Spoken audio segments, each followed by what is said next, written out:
is Lisa, and I'm the author of the blogs on Better Than Sober, and this is my second video talking about the science, the physiology of sobriety and alcoholism, and I'm talking a little bit about what I know about the brain and why it is that traditional 12-step AA programs have worked for the people that it's worked for, like what's happened underneath, the science under that.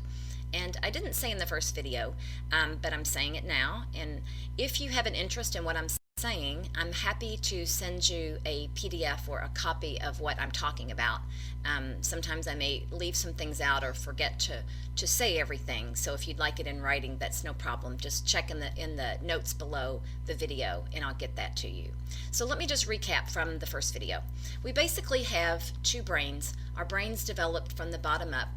We started out with what I call the older brain or the lower brain. It was our first brain, and in this brain is a structure that keeps us have over eons and eons helps keep us alive and surviving. That's its only job. That's all it cares about.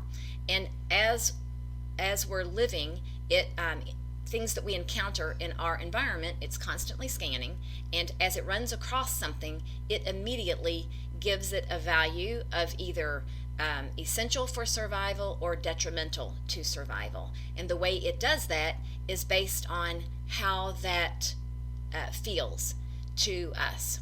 And so if you think about it, I don't know if you're like me, but the first time I had alcohol and I felt so much better. It was so much better. I didn't even know I didn't feel good to begin with, but it was such a good feeling that what happens is this part of the brain generates an urge for us to seek out whatever feels really, really good, tastes really, really good, smells really, really good, you know, the five senses, and it starts generating the urge for us to go get that. And it uses dopamine, it trips dopamine, which is a motivation hormone.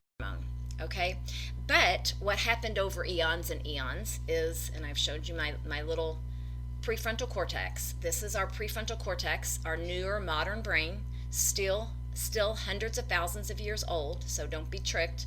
But these two brains work together. You still have the brain where addiction and the stress response happens underneath, but now we have our prefrontal cortex, which if these two things are working together, the prefrontal cortex can actually control or regulate the older brain.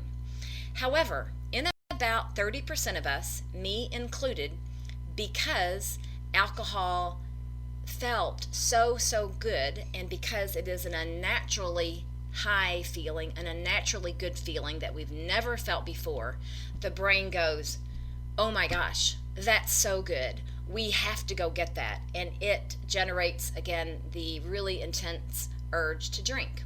Now what's happened here, I'm going to explain this. What's happened is that the older brain, because of the high intense feelings that alcohol causes us, the really good feelings for some of us, because of that, it has misassigned alcohol with a much higher value than it actually deserves. And it has moved alcohol up the survival hierarchy of needs. And what I mean by that is, if you think about as we were evolving as a species and as an individual, what physical survival needs would we have? Like, what do we have to survive and to continue? Well, the first and foremost, we have to have air to breathe, water to drink, and food and shelter, right? So that's the main survival need for back in the day, right? Very limited resources here. We're not talking about anything like we're used to now, but hunting and gathering societies, right? The second thing that we might need is, once we have those things in place, we need to protect it, right? Protect the group. and protect our resources. And so we will protect ourselves by fighting and by defending ourselves. So personal safety and the safety of our resources and the group are really important. And then third, and most experts agree that you can put these three things pretty much at the top of the hierarchy. And the third thing is, if you think about it, and we want to increase our numbers and perpetuate the species, what are we naturally going to be doing? Yes, we are going to be breeding or mating, and I use those terms because we don't have the prefrontal cortex yet. This is not about making love. This is about just reproduction and increasing our numbers because there's safety in numbers, right? Okay, because alcohol, again, creates such unnaturally good feeling, the feel-good chemicals that the brain releases, because it creates so much of that, this brain goes, oh, the older brain says, oh my gosh, this must be important for survival. This is great. This is really important to survival. And it starts slowly as addiction happens. It starts to move it up the hierarchy of survival needs.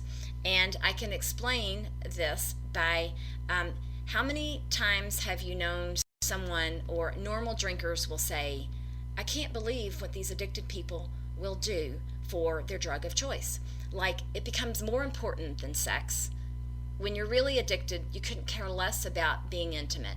It's all about the alcohol, right? Or about the drug. So that's mating or having sex. You'll easily give that up for your drug of choice. It moves it higher and higher up. So past that and past self-defense, how many times do you see people put themselves in danger consistently, going into questionable neighborhoods, driving drunk, not taking care of their personal safety for their drug of choice? It's absolutely more important than that, right? And also, even food. If you know anyone, me included, I wrote a whole blog about this. When I was drinking, actively drinking all the time, when I felt hungry, this part of my brain, I would feel hunger pangs, and this part of my brain would go, we need a drink.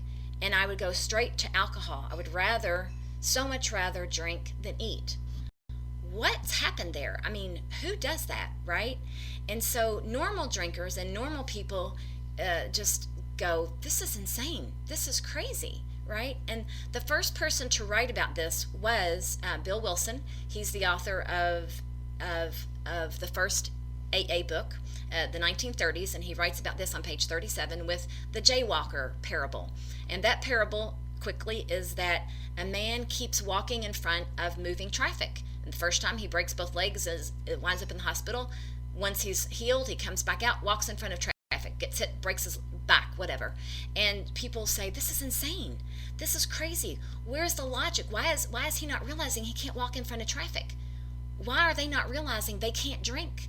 And like they do, and they're so willing to give up so much, and that's because this part of the brain, because of the intensity of the feeling of alcohol, it's been tricked to move that up the hierarchy of needs, and so that becomes the most important thing.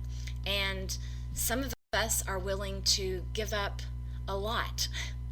I gave up my home, my marriage, my children, my self-respect, sex, no problem.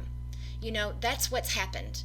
And so what's going on with these two brains, that the prefrontal cortex, which is logical and rational, and it shows that at times because we have this brain. Obviously, you can see, hopefully, that I'm a fairly intelligent person and I can put all this together and communicate.